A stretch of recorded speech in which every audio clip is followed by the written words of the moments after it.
May nabasa po akong napakagandang quotation. Sabi po niya, "Do not chase after butterflies, but take care of your garden, and the butterflies will come to you." Ang ganda po, no? Huwag mong hahabulin ang mga paru-paro. Gumawa ka ng magandang hardin, at ang mga paru-paro, sila ang lalapit sa iyo. Ano po ang mga paru-paro na hinahabol natin sa ating buhay? 3: health, wealth, and happiness. Anong ginagawa natin para tayo magkaroon ng kalusugan? Tayo ay nag-e-exercise. Tayo ay kumakain ng masustansyang pagkain. Pero dahil sa ating trabaho, wealth, minsan na-stress tayo. Hinahabol din natin na tayo magkaroon ng kayamanan, ng pera. But in exchange, we sacrifice our health and peace of mind. We sacrifice our personal joys and happiness. Inuubos mo ang iyong lakas, inuubos mo ang iyong oras, inuubos mo yung panahon na makasama mo ang pamilya mo dahil sa wealth, pera, kayamanan. At tayo po ay nag-aasam na makapagbakasyon, magsama-sama, mag-reunion, bilhin mo yung gusto mong gamit, magpagod ka para sa iyong dream car, sa iyong dream house, para magkaroon ka ng happiness. Pero the harder that you chase these things, it seems that they are very hard and difficult to get. Nagpapagod ka naman. You are working hard. Hirap na hirap ka, pero bakit hirap na hirap din na dumating sa iyo? Because it is not about chasing. Hindi po ito tungkol sa paghahabol. Dahil pag hinabol mo yan, kamukha ng paro-paro, matatakot yan, lalayo, aalis sa iyo. How do we tend and take care of our garden? What is this garden that we should tend and take care? Ano itong kailangan nating ingatan at pagandahin sa ating buhay para dumating itong ating inaasam at hinihiling, health, wealth, and happiness? Kung babasahin po natin ang libro ni Sirach, nandoon po ang sikreto ng buhay. Nandoon po ang sikreto ng kayamanan, ng kalusugan, at ng tuwa. Ano po ang sinabi dito sa libro ni Sirach? If we honor and respect our parents, if we take care of our families, una po, hahaba daw ang inyong buhay. One will receive a long life. If you honor and respect your parents, sabi po sa libro ng Sirach, papakinggan ng Diyos ang iyong dasal. God will grant your prayers. Kung sino man daw po ang gumagalang sa kanyang mga magulang, ay parang nag-iipon ng kayamanan. Sino man po ang nagmamahal sa kanyang mga magulang at pamilya, nalilinis siya sa kanyang mga kasalanan. Wow! Very powerful. Yun lang po pala ang sagot, yun lang po pala ang susi. Yung hinahabol natin sa ating buhay, it's right in front of us.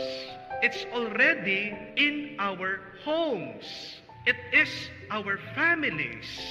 Kung iingatan mo, kung mamahalin mo ang iyong pamilya, lalong-lalo na ang iyong mga magulang, hindi mo kailangan maghabol itong tatlong bagay na ito. Health, wealth, and happiness. They will come to you. Sila mismo ang pupunta sa iyo. Yun lang nga, kailangan natin talagang mahalin, ingatan, at igalang ang ating mga magulang, ang ating pamilya. Yun po yung tanong paano mo mamahalin at gagalangin, iingatan ang iyong pamilya? When you say to love your family, to love your parents, it is not only seen in the things that you add to them, but it is also seen in those things that you subtract, that you take out in them. Napakadali po na magmahal sa pagbibigay. Bigyan mo lang ng pera, bigyan mo ng kayamanan, bigyan mo ng oras. Wala pong masama doon. Pero meron po tayong nakakalimutan na aspeto ng pagmamahal na kailangan din nating gawin. Yun po yung pagbabawas, pag-aalis. Mukha po sa pag-aalaga ng hardin.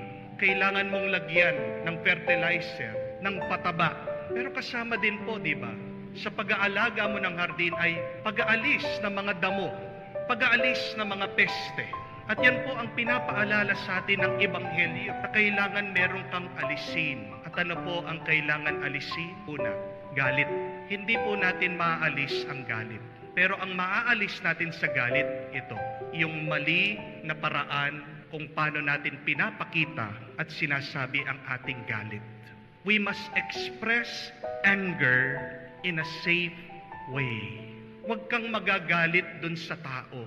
Huwag kang magagalit sa kapamilya mo. Magalit ka dun sa ginagawa ng minamahal mo.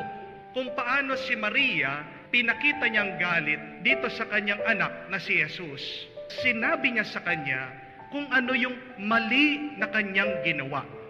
Anak naman, nag-aalala kami sa iyo. Bakit mo ginawa ito? Bakit hindi mo sinabi sa amin, aalis ka pala? Galit itong si Maria. Galit itong si San Jose.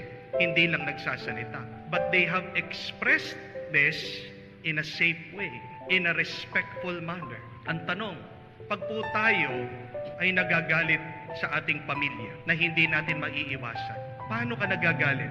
Nagagalit ka doon sa mismong tao, sa minamahal mo, na dapat naman ang kinakagalit mo yung ginagawa niya. Let us never confuse actions to the person.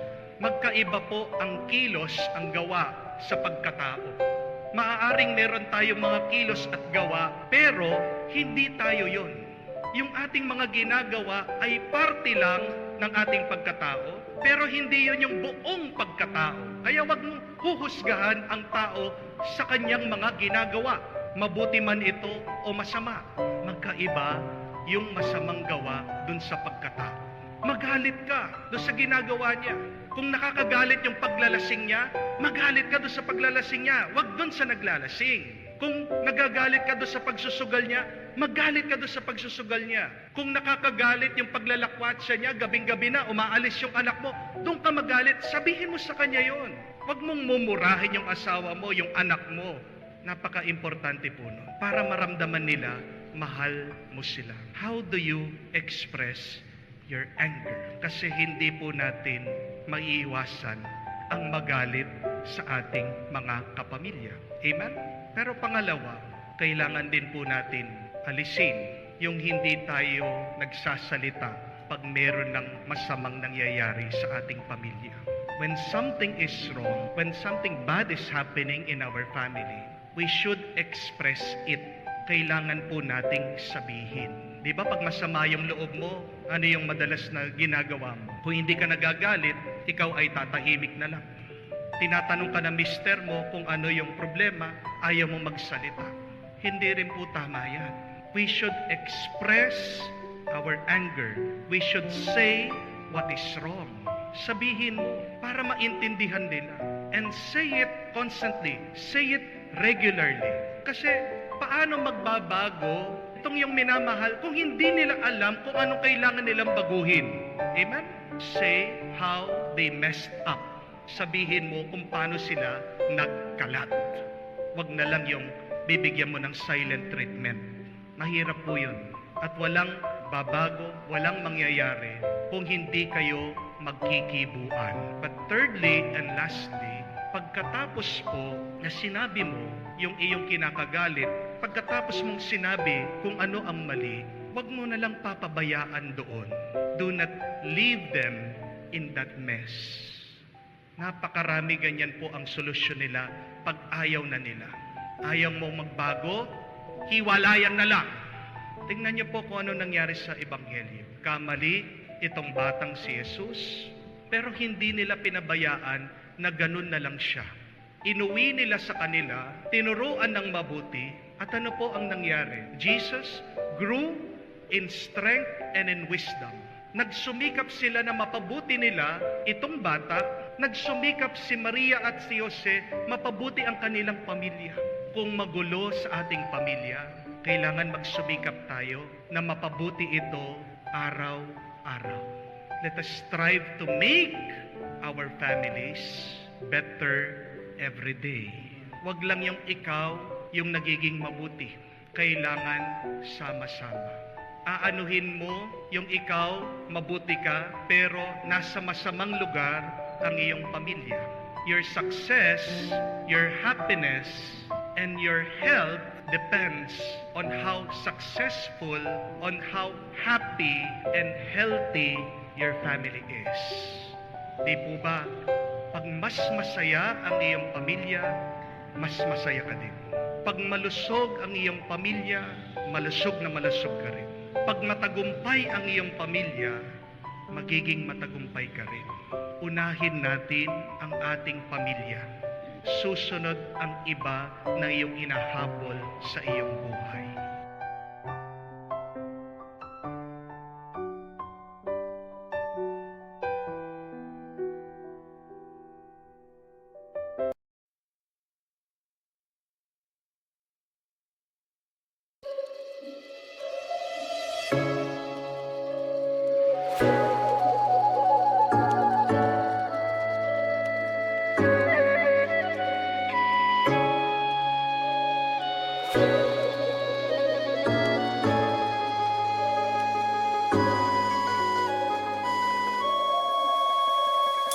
Hãy cho ta mong cầu để ngày sau ta gặp nhau, trao cho ta miếng trầu, trao hết tình duyên này. Lang thang không bên đời, một ngày mưa sông vội rơi. Ta như con thuyền đang chơi vơi, buông lơi một chút nữa vời, giọt sương rơi nơi làn đời. Trong đêm nay mờ mây khói, chìm vào một giấc chiêm bao, mệt không say bằng câu đưa tình gạt từng giọt nước mắt hối hẹn. Hoài chờ người đứng bên hiên ngao, thương em mây hồn ngang ngát, tan mê man vào chốn này. Em như mây vội trôi mát, kề tắm cát ta vẫn còn đây. Trong nhân gian nhìn ai thấu, mong sao duyên mình không cạn, mang theo bao điều lưu luyến.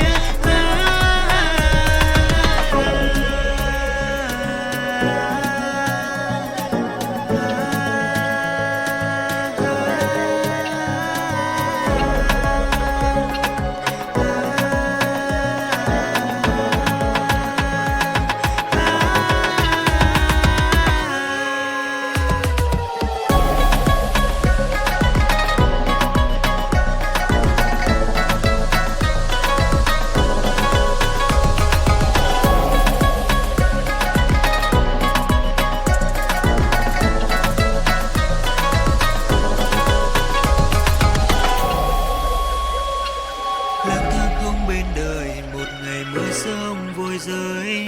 Ta như con thuyền đang chơi vơi, buông lơi một chút nữa vời, giọt sương rơi nơi làn đời.